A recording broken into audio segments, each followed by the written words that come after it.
Hey, live on the gang today, we've got three big topics we're going to cover. One is about what is the end goal of DevOps here? Should it have an end goal? Second, we're going to talk about anti-patterns in DevSecOps. And then third, we're going to have a deep philosophical discussion about what's best for society. Working from home, working in the office, some combination, who knows? We've got that and more live today on the Techstrong gang.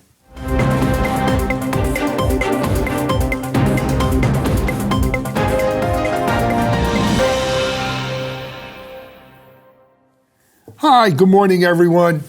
Alan Schimmel here for Techstrong Group on the Techstrong gang. I'm joined by our usual gang members and a very special guest who's a longtime Techstrong family friend member. But first, let me introduce our Chief Content Officer sitting here to my left or right, depending on if this is mirrored or not, Mike Vizard. Mike, welcome. Thank you. Good to be here. Yep. Joining Mike and we're at Techstrong headquarters, joining us from their abodes on the road, and who says we don't allow remote working, is our CTO and Chief Research Analyst at Techstrong Research, Mitchell Ashley. Mitchell, welcome. Good morning. Great to be here. Welcome, everybody. Yep. And then joining us from Texas, our managing editor for Techstrong AI and DigitalCXO.com, Amanda Razzini. Hi, Amanda. How are you? Good. Amanda, just check you're not on mute. And then our very special guest, Techstrong gang member, making his debut on Techstrong gang, but he's been writing on DevOps.com and been part of the family here for probably 9 years now. The one and only Bob Reselman joining us very early in the morning out in LA. Hey, Bob, it's great to have you here. Great to be here. Thanks. Good morning. Yes, good morning. Yeah. All right. So I said in the preamble, we got three main blocks we want to hit on today. Mike, do you want to kick it off? I do, because it's going to be a very philosophical show from start to finish.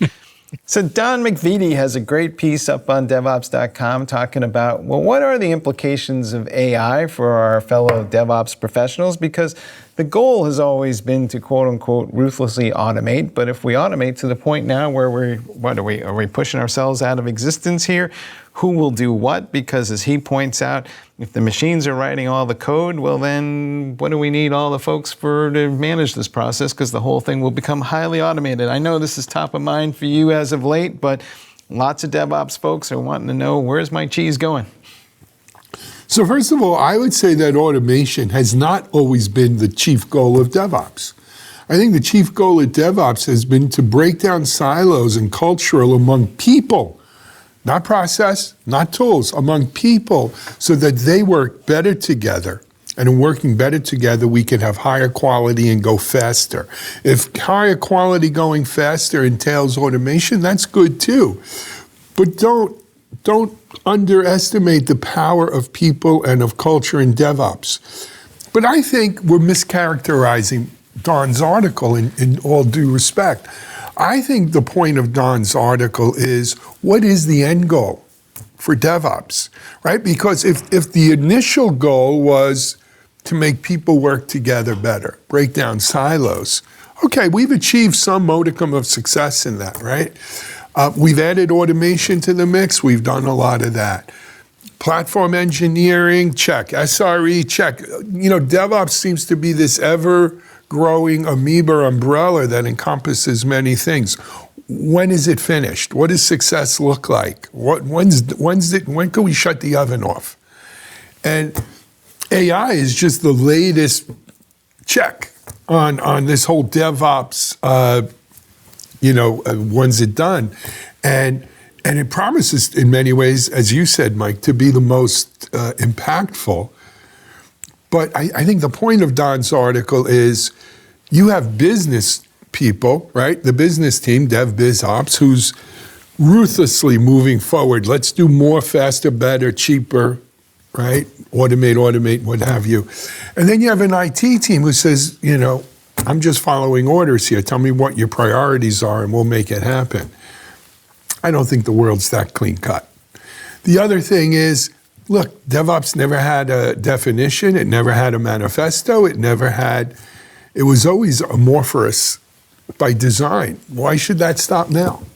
I'll leave it right there. All right, Mr. Reselman, since you are new to our show and a guest, do you want to weigh in here? Because you are, after all, one of the more deeper thinkers in the land of IT. Deeper thinker. There's another T-shirt.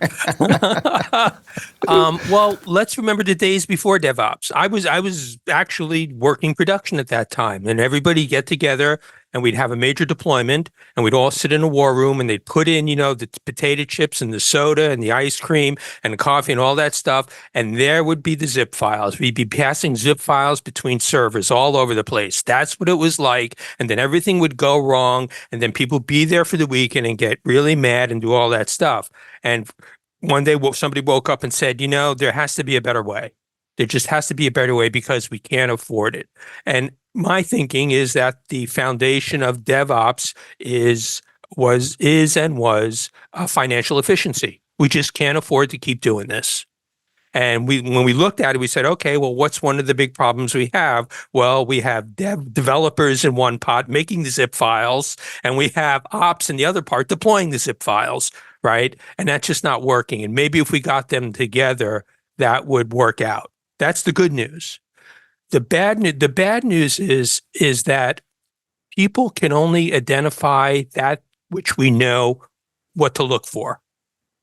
So what do I mean? If you've never seen a giraffe, how can you go looking for a giraffe, right? And the reason I'm saying this is that what's happened in DevOps, it's almost become somewhat analogous to systems administration.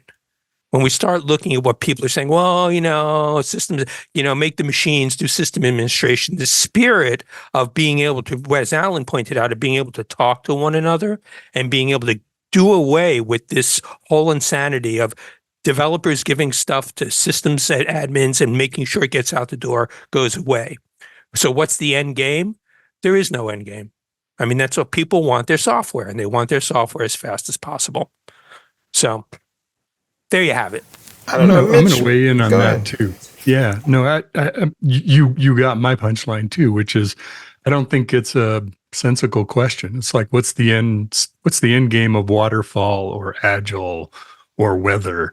There isn't an end game. It's about adapting this approach to what's important in your business, right? If we are like in dire straits for getting software out because we really suck at it, and it takes 9 months to get a release out, which is kind of the days Bob was talking about, which mean back in those days too, by the way, you had your back out plan because about half the time you had to back it all out and go re-upgrade again. But it's about, what's important to the business, right? Do we want to implement AI? Well, that doesn't mean no DevOps or DevOps. It means that's just a way of doing software. So to me, it's not, I understand there are business goals and measurements for success. Those are all great. That's not an end goal. I will argue something. Oh, go ahead, sir.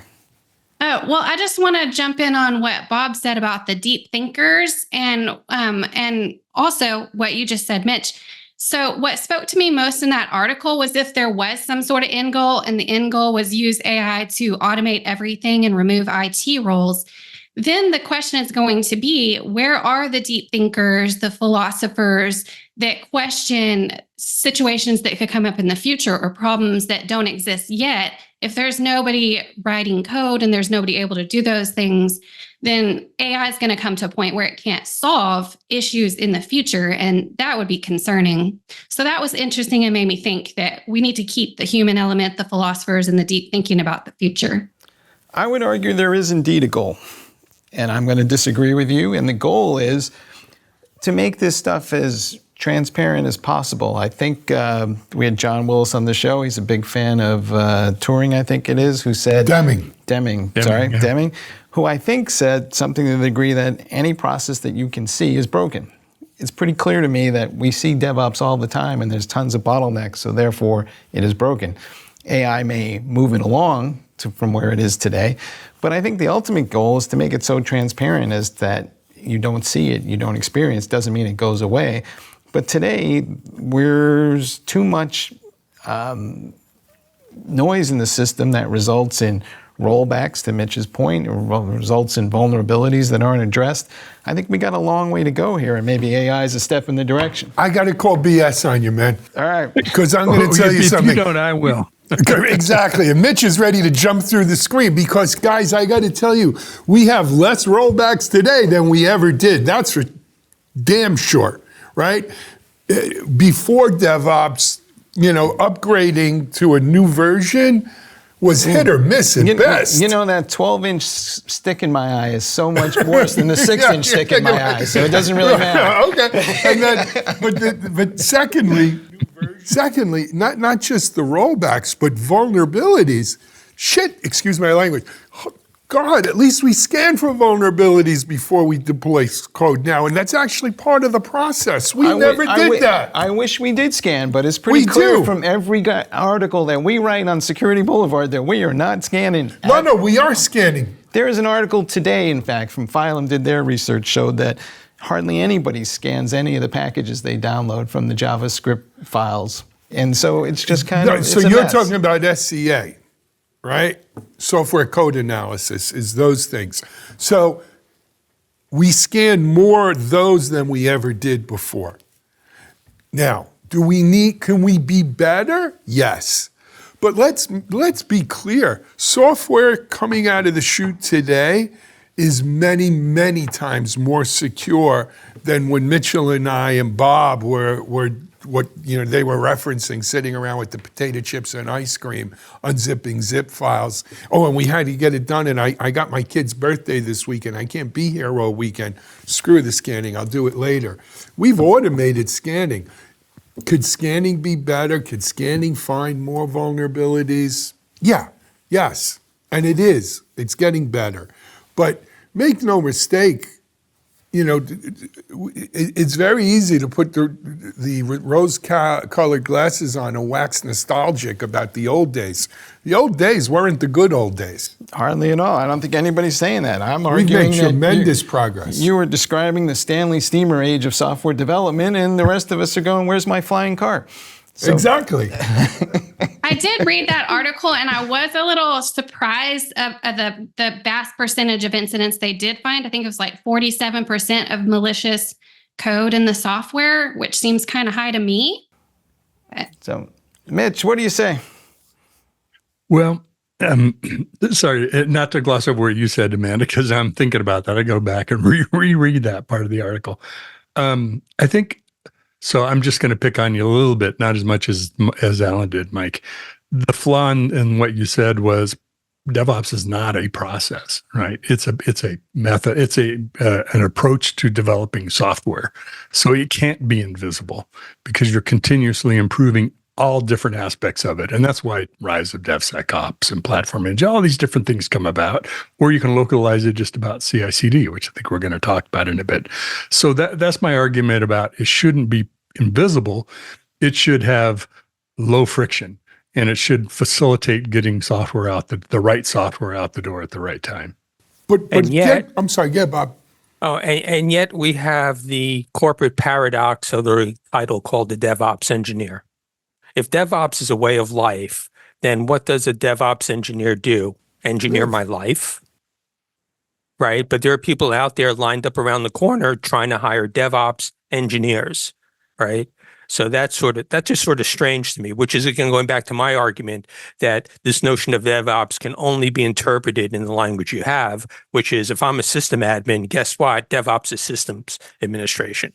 Right. Or if I'm not so much a system admin, if I'm a corporation or a CFO or a CFO, more likely, I can only imagine my organization to have system administrators, people that run, turn the dials, people that, tighten the bolts. And for that, I need an engineer. I need a DevOps engineer, which, meet the old sysadmin, the new sysadmins did DevOps engineer. He makes more money, though. But Bob, he makes more money as a DevOps engineer. Yeah, that's true. That's true. Or he's going to make a lot more money being a platform engineer. Exactly. Yeah, but let's talk about bottlenecks for a second, right? Again, I'll go back to Phoenix Project, which is based on the goal, right?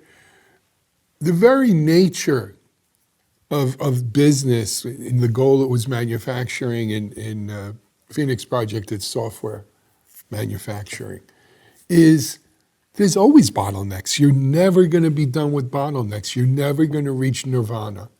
by definition, it's almost unknowable and reachable. You can know, it's like knowing God. You can't really know. It's something on faith. You don't know the essence of the deity. But the very nature of this process is as soon as you solve one bottleneck, it now gives you vision into the next bottleneck, and so on and so on. And to a certain extent, that's the way of DevOps, the same way it was the way in the goal, is trying to get to those bottlenecks and solve them as quickly as possible so we can get to the next one. And that's the whole, right, to Don's, full circle, to Don's article.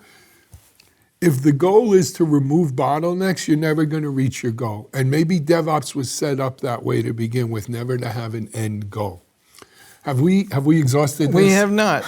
Okay, Mike's ready to go. I'm going to come back on it and say DevOps is a means to an end. It is not the end in itself, and therefore, what is the end? And the end is to make the business more efficient, more effective. I would argue the DevOps tail is wagging the business dog because now the business is having a hard time keeping up with the pace of change from DevOps. There's still work to be done on the DevOps side, but the business side of the house is sitting there going, I'm not sure we can absorb that frequency of updates and changes. We see it in the digital transformation conversation all the time. But DevOps as itself is not the goal. It is something else. It empowers. I don't know. I'm talked out on it. Mitch, Amanda, Bob, anything else? I'll throw one more thing in is that I think what's changed with DevOps is that the frequency of change is much greater, but the degree of change is much smaller. The days of Bob and I sitting in the conference room, why didn't the implementation, what happened with the install or the database conversion script? Those days are over. So we all live in this world where our software is in constant change. How often does Zoom and Chrome and everything else we use update itself every day? Now, getting an enterprise system to working in that kind of fashion is no small feat. But I think the change can be smaller, Mike, than what the business is used to saying. I just changed our process to match the new version of the software. Don't change it again. That's kind of the old days. At least to me it is. Fair enough. All right. You know what? Let's take a quick break. And by the way, excellent article by our friend Don McVitie. But let's take a quick break. We'll be back here in a second with more Techstrong Gang.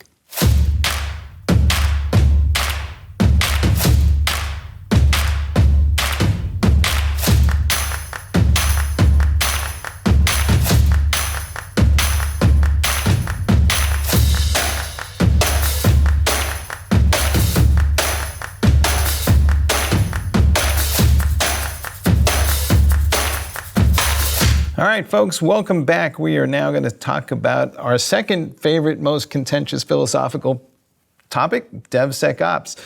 Our friends at Techstrong Research have a new report out about anti-patterns as it applies to CI/CD and security, and I'm going to let Mitch explain what's in there, but it seems like to me, just to get the argument started, we're saying you should take your vitamins, but I don't know. What's in there, Mitch? Yeah, every day, but we don't always do that, right? Well, so what this was about is a collaboration with Red Hat, looking at supply chain security, software supply chain security, and thinking about the DevOps pipeline in particular around the CI/CD process, but you can think about it more broadly than that. And the definition of an anti-pattern, at least for the purposes of this report, is a pattern or practice that kind of gives you a false sense of security. Like doing these things, I'm good. I don't have to do more. That's fine. I'm secure. So scanning images that I put into my software supply chain, getting them from a reliable source, scanning for vulnerabilities. Those are all good things. Nothing wrong with that. But is that enough? If it was enough, we wouldn't have supply chain attacks. So we talked to people about what are they doing to secure the inside of the workflow pipeline, the DevOps tool chain, and how software and work flows through that. And sort of one of the interesting conclusions was one approach that's being used is using kind of a cloud native, some aspects of it, where you containerize and compartmentalize different parts of the CI/CD process of the supply chain and secure it at a more granular level. And people were using kind of that approach, borrowing some ideas from cloud native and things we've had before cloud native. But that was really interesting to me, and how many people were either considering or doing that. The other is, there were a substantial number of people that reported they'd had some kind of a breach or some security incident in their supply chain, in their own software development process. So pretty fascinating work, I thought. It's great to work on it. Bob, what's your take on this? And I'm going to ask you this question in this context. We hear the phrase shift left all the time. So who should be in charge of this security? Because some people would say, pardon my French, that shift left equals shit left. And people are complaining about that. The developers are saying, I can't handle the cognitive load. I can barely do what I'm currently doing. So where does this DevSecOps security function belong in your mind? It's a good question, because this is, one aspect of it. This is about securing the pipeline of where we create software versus the security of the software we're creating in that flows through that pipeline, if that makes sense. And it's pretty clear that, Bob was talking about, the sysadmin, new boss, the same as the old boss, right? The DevOps engineers doing this work. Those are the people who are really probably going to have to do most of this heavy lifting, because the security engineer is going to go in and configure Jenkins and put it into containers and do all those things, right? Maybe some platform engineering might help if they need that, but it's really a system administration function for the development tool chain. So I think in that aspect, it lives more in the people who support the underlying tools and how they integrate and how they're secured in a software development process. Bob, I appreciate your perspective on this. And feel free to disagree if you don't think this is a good thing or not. For you, Mitch. Yeah. When in your research, were the companies looking at the artifacts, or were they looking at the artifact deployment process? Because I'm asking you that, was it for more, okay, we're just going to take the code, we're going to scan the artifact, we're going to send it out, or were they actually looking at the process of which inspection happened? That's my question to you. Yeah, it's a great question. It kind of goes at the heart of what the research about. Looking at the artifact, most people are doing that, the scanning and making sure what you're producing is secure, what you're consuming is secure. But what we're starting to do more work on is securing the process of how that artifact flows and then gets out the door to your latter example. So that was the real kind of aha in it for me. Right. And then it goes to architecture. So I remember when I was at one company, one of the big battles was whether to have your own private repository. And this was back, it was back in the middle days of Docker. So are we going to go out to Docker? Are we going to trust that, the images out there are secure, or are we going to say, no, we're never going to do that. We're going to create our own repository. We're going to use images that are only ours. Even if it's a well-known image, we're still going to bring down those Docker files in that source and do it ourselves. And that was a huge fight. And that was a fight that actually the company I was at the time got lost. They went right to, they relied upon Docker. So now the question is, it also in saying the sysadmins also is, well, what are the role of these, enterprise level repositories? And I'm seeing that. I mean, honestly, I get caught in when I run an npm install, I get caught a lot. Dude, you got a lot of high vulnerabilities in there. So it's showing up in my work. But to be honest, if I'm doing just a demo, I check it in. Mm-hmm. And so now, who's ensured there? Bob did a baddie, right? And so what in the deployment process is one, where's the security check happening? And I defer that to you, Mitch. And the other one is what is the security architecture? Again, local repos, global repos. And you got me. I'm interested to learn. Yeah, I think that debate is still going on very much, Bob, sorry. But I think the thing that's shifted is we're not going to just rely on some external repository where it's Docker or it's anything else. Where are we getting that stuff from? And then let's bring that into our own environment and make sure it is what we think it is, and that we consistently use that from our repository and flow it that way. Now, is everybody doing that? I don't think it is. So, and I promise I won't call you Rob again. So that's cool. Why not? His name is Robert, but it is Robert. Yeah, before a judge. Yes. Yes. But he's not in trouble, so we don't use that name.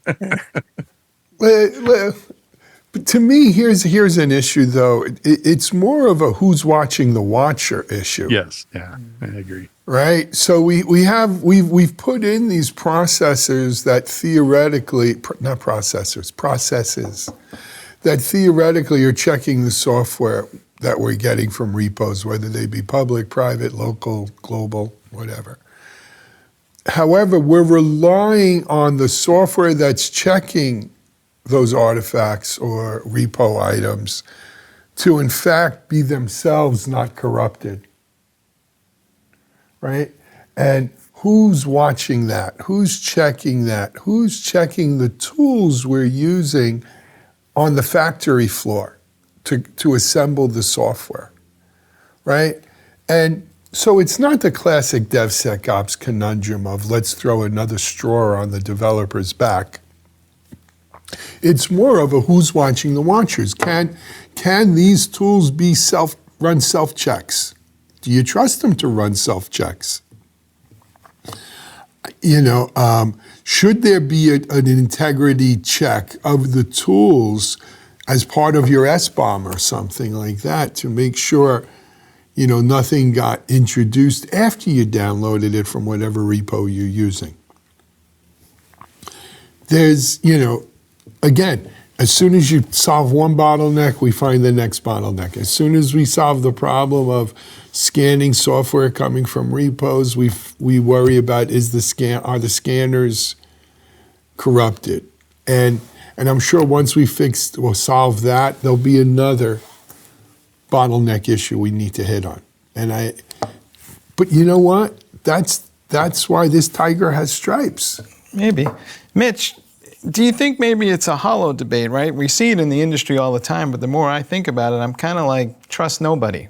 The developer, don't trust them, but there's going to be stuff thrown into the build.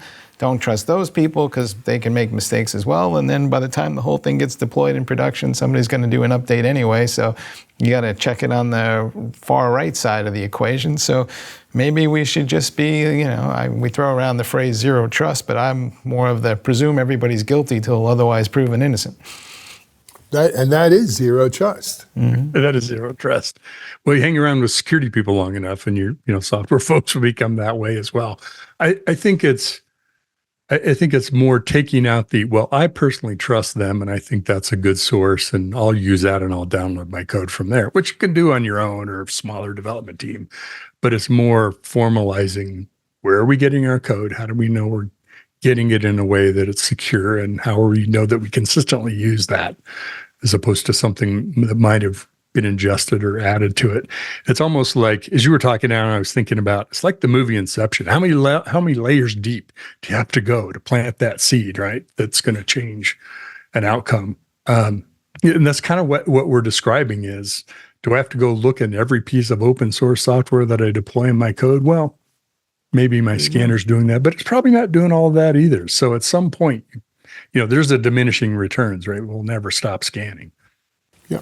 So the other point about it, though, is, philosophically, zero trust sounds great, right? What could be wrong with that? But then it runs head first right into the wall of, I got to do more faster. And zero, the old saying about your civil rights end at the tip of my nose. Zero trust is fine until it runs into the tip of my I want to go faster debate. And that's what happens is zero trust can wind up slowing things down. And when they do, people scream. When it does, people scream. I'll throw this out to any one of you three remote folks, but there was a book a long time ago, Ralph Nader wrote it, said, Unsafe at Any Speed, describing cars. Are we unsafe at any speed with software development these days? Well, I think there's always going to be a safety issue, but it just requires constant vigilance and good communication. And maybe, as the article said, some groundwork that needs to be put into place, and just having a good plan of action for defense. All right.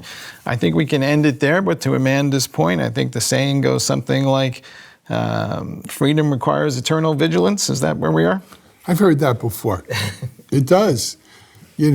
I'll also put in that democracy is the worst form or the best of the worst, right? And that's kind of what we've got. All right, we're going to take a break on Techstrong, gang. We'll be back here in a second.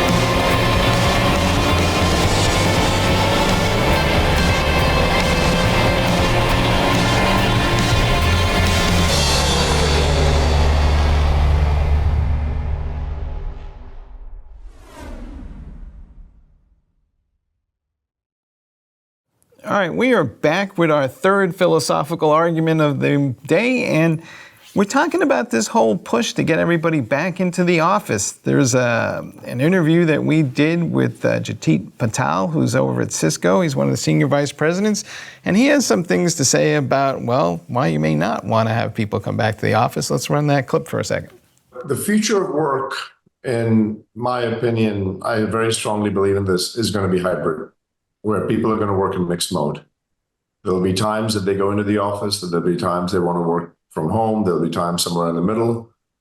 I actually think it would be, Mike, very regressive for society if we required everyone to be back in the office 5 days a week, because what that does is makes geography such a disproportionate prerequisite for economic participation and economic success.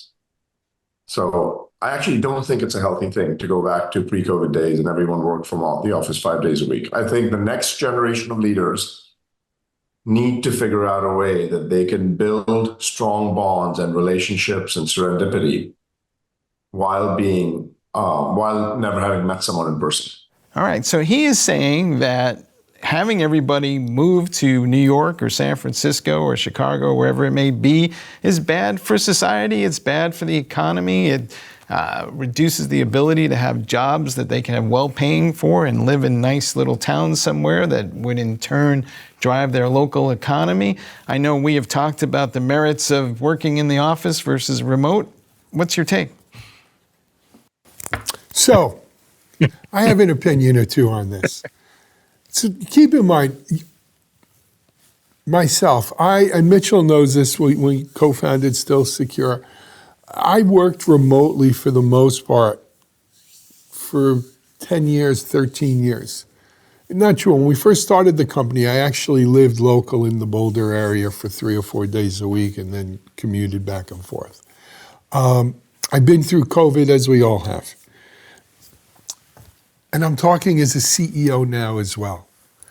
There are layers and layers to this discussion. The first discussion I'm going to answer strictly as a CEO. I don't care what you tell me. Doing this on Zoom is not the same as having Mitchell, Amanda, and Bob sitting around this table with us. There would be more interaction. There would be more productivity. There would be a warmer feeling of togetherness than doing it like this. If I had my druthers, I'd fly them all to Florida and do it here, right? And that is equally as true with people working in office. Yes, there are certain disciplines, certain job functions that it's not maybe quite as important to, but overall, from a societal impact, it works better when people are together. No doubt about it, in the same place. And back to your society point. You got this finger wagging at me. I'm sorry. To your society point, I'll take San Francisco as the perfect example. Right? San Francisco, in many ways, a ghost town today, because it's not just that people aren't in the office as much, but you need a critical mass of people in the office so that the breakfast restaurant has enough customers to serve breakfast to, so that the lunch places and the bars after work and restaurants have places, so that the dry cleaner can drop people drop their stuff off and do their thing, so that the print shop down the block. And think about and if I want to go retail shopping during my lunch, not on Amazon, I want to feel a shirt, right? You need, this goes to fundamentally, society.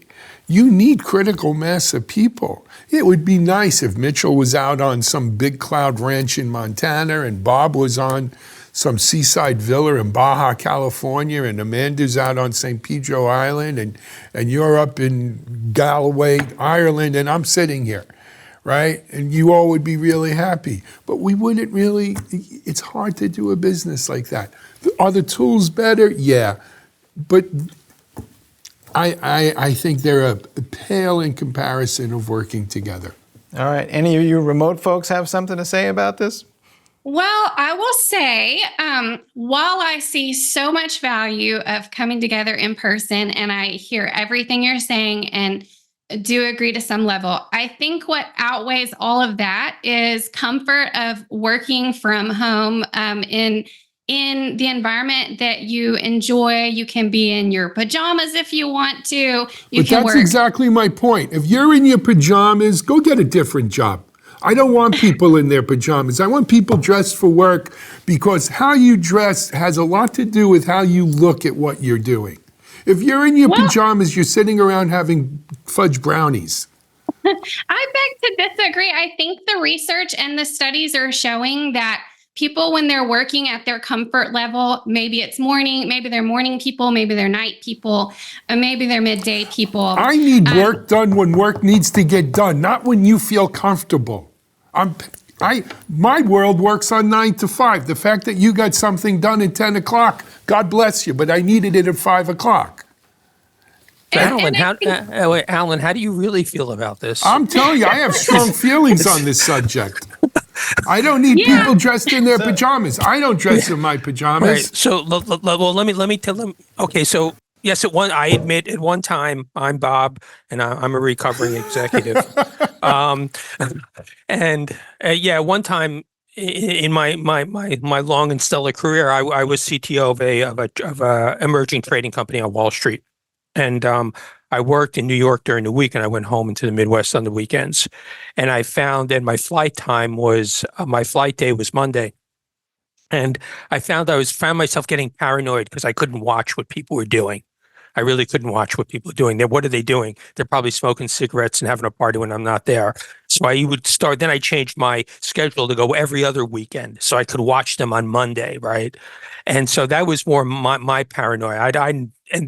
So if they all went remote, I wouldn't know what they're doing anyway, because the paranoia is mine.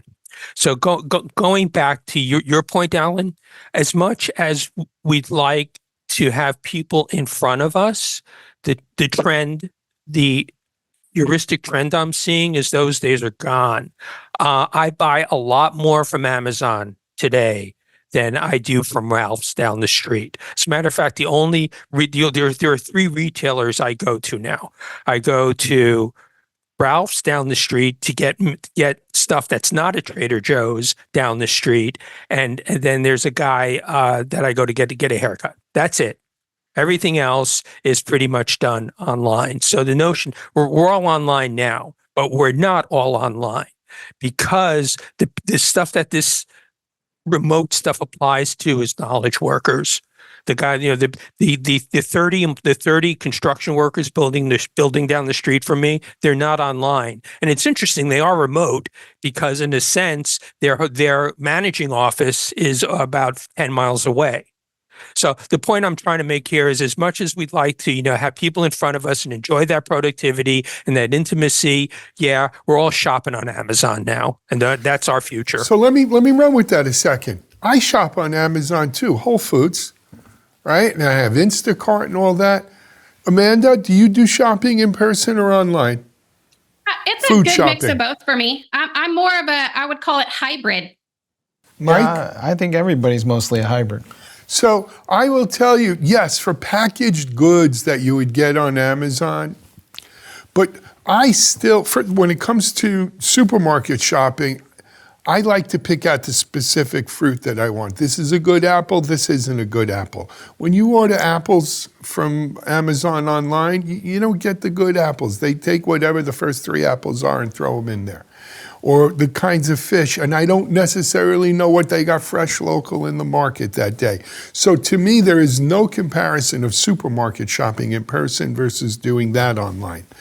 And it's the same thing with buying clothes. Yeah, I could buy my clothes online now that I've lost some weight and I can fit into better clothes. But until you touch it, you don't know.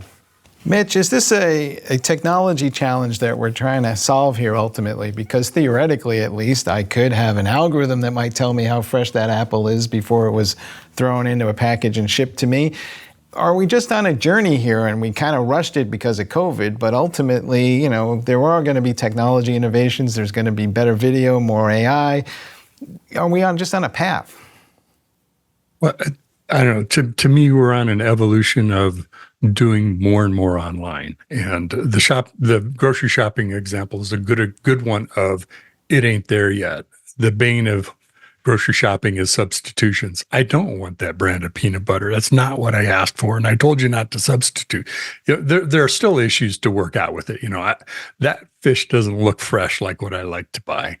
So there are things that aren't there yet, and they're evolving. Maybe they won't get there. In the world that, and I'd be interested in Bob's opinion, the world that Bob and I live in of software creation, you kind of go with where the talent is. And I can't get everybody into Denver, Colorado, or Boca, or LA, or just hire people that are local, because the talent that might be available, the person that's really one on the team is in Austin. Hey, come join the team, or in Bangkok, right? Or Bangkok. Yeah, right. Exactly. And then we get in, the whole wage compression stuff, which is, another story. What will become interesting if we watch the evolution. There's 2 parts here: the evolution of the online experience and there's remote work. I'm still of the opinion that remote work is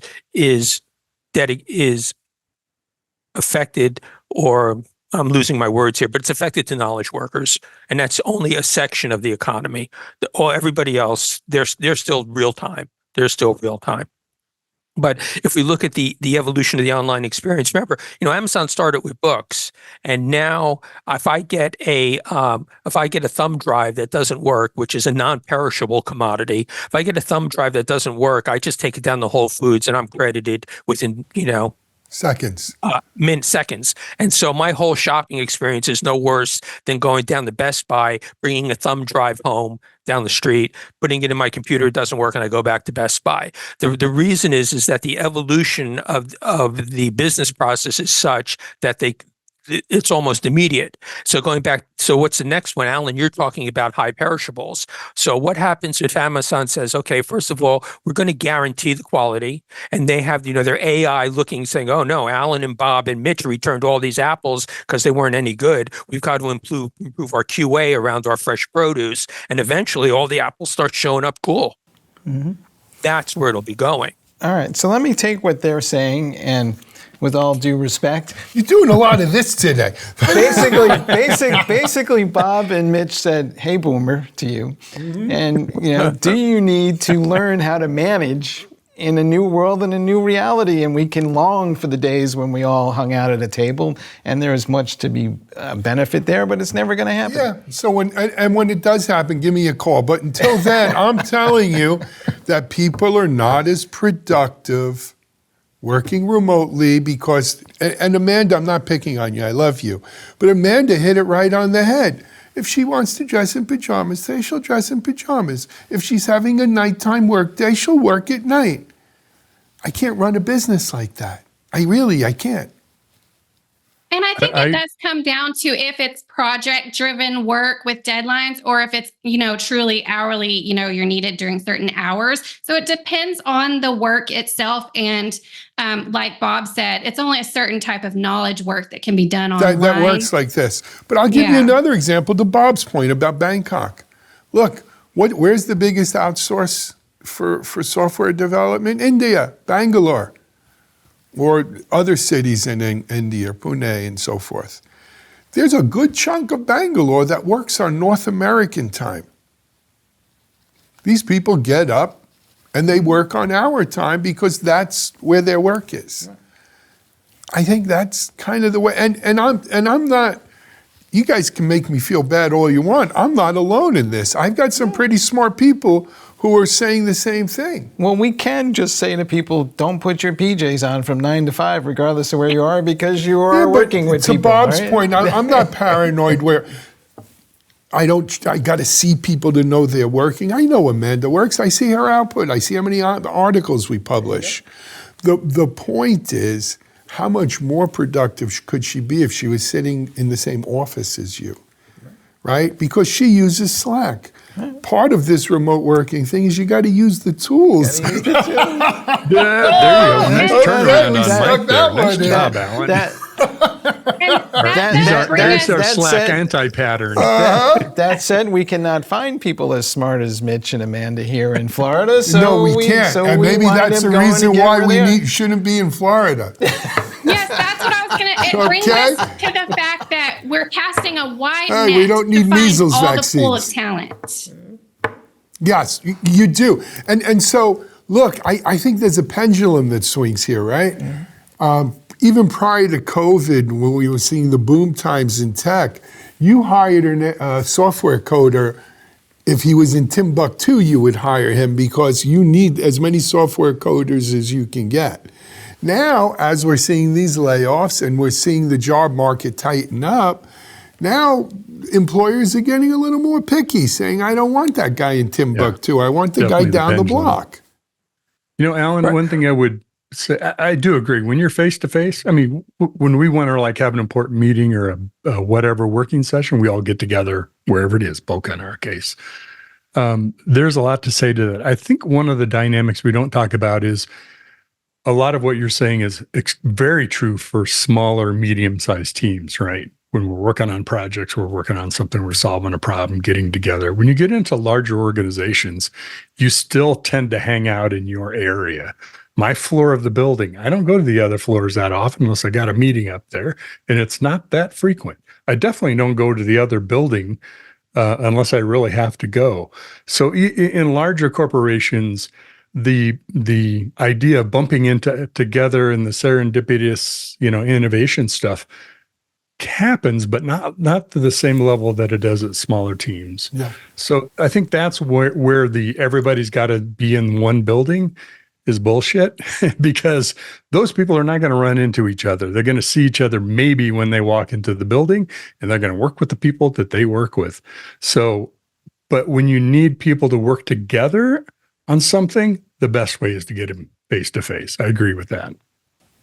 Fair It's enough. kind of like when you're texting somebody over and over again and you're continuously going back and forth, texting. And finally you just pick up the phone for a phone call and you get everything taken care of right away. So I think most of the time working remotely is great and everything's spinning along. But then when you just really need a lot of things to come together, being able to meet in person at least once a year, twice a year is so effective.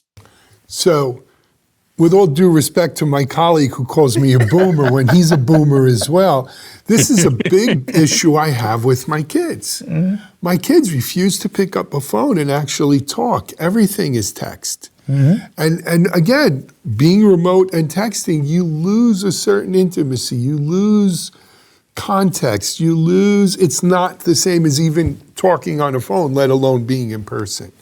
And, are we destined to live in a world of WALL-E where we're all going to be fat blobs sitting on a chair at home, ordering our Amazon, slacking our coworkers, and having AI write our stuff for us? And what's the meaning of life? Yes, the answer is yes. That is the end state. That is the future, huh, Mitch? That doesn't sound too appealing at the end of the day. Okay. No, that does not. At the end of the day, the human element and the relationships are so important. Save San Francisco. And then back before cars, hay was important because the horses needed them. And so, the point that I'm making about that is that the experience will change, and the notion of what it means to be engaged is going to change. The thing I worry about is that we just become so removed from this thing called reality. So, for example, in the old days when you used to get fired, at least you got called into a room. You got called into a room, and there were 3 other people in the room, and you had to sign some papers, and then you're given your severance check. Now you get an email. Yeah, that's true too. And what does that mean? Well, what's that? What? And for us, we are, many of us here are boomers, so it's like an amusement to us. Okay, that's cool. Isn't that cute? He just got fired by email. But what happens when for a majority of the workforce that does work online, that's their experience of being hired, working, and being fired? What does that do to one's perception of reality? I don't know, but we saw that poor woman who was fired, and she recorded it on video, and I think in hindsight, they'd rather have sent an email. Well, the email is aesthetically clean. Maybe, impersonable, depending on the content. Impersonable, because, this is a great point. Look, getting fired is a traumatic experience for anyone, even if you want to get fired, right? And, the fact that we do it sort of surgically via an email, or in the case of X, Twitter, whatever they call it today, right? They didn't even send the email first. First, they cut you off from all of your from your email and your resources and stuff, and then you had to kind of figure out, this means I'm fired, right? That's not human. That's not the kind of company, as a founder of a company, that's not the kind of company I want to run. And unfortunately, we, like everyone else in tech, we've had our share of layoffs, and you know what? It's not a happy thing to do, but it's something, as the CEO, I feel very responsible that I have to do it. It's not my favorite thing for sure, but I do it because the people who we're having to lay off or let go deserve it. And that's why, Mike, if you could in your video game, Alan. Right. They don't deserve to be laid off. They deserve your attention. They do, exactly. They deserve, right. They do. And I feel like it's my responsibility to do that because they deserve better. And anyway. I think there's 2 things that we should address when it comes to this topic, which is, number one, while the majority love working remotely, and that is the way, and that is the future, we do need to think about the mental health of those who are struggling with working remotely and the isolation. So I think we should talk about that, but also about the technology that does exist and how we harness that technology to make the remote work environment feel as human and close as possible, like removing the distance and making it feel as personal as possible. And there's a lot of technology out there to do those things.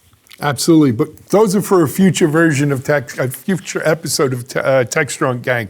We've gone over our time today. Hey, we hope you enjoyed it. Bob Reselman, I appreciate you getting up so damn early in the morning out there. See, if you didn't work remotely, you'd be right here with us. But thank you very much. We'll have you back on soon. Keep doing what you're doing. Roll Bob cartoons, occasional essays. Bob, just give him a Google if you're interested in seeing some of the great stuff he's doing. Mitchell, Amanda, we'll speak to you soon. Mike, as always, great show. Thank you. All right.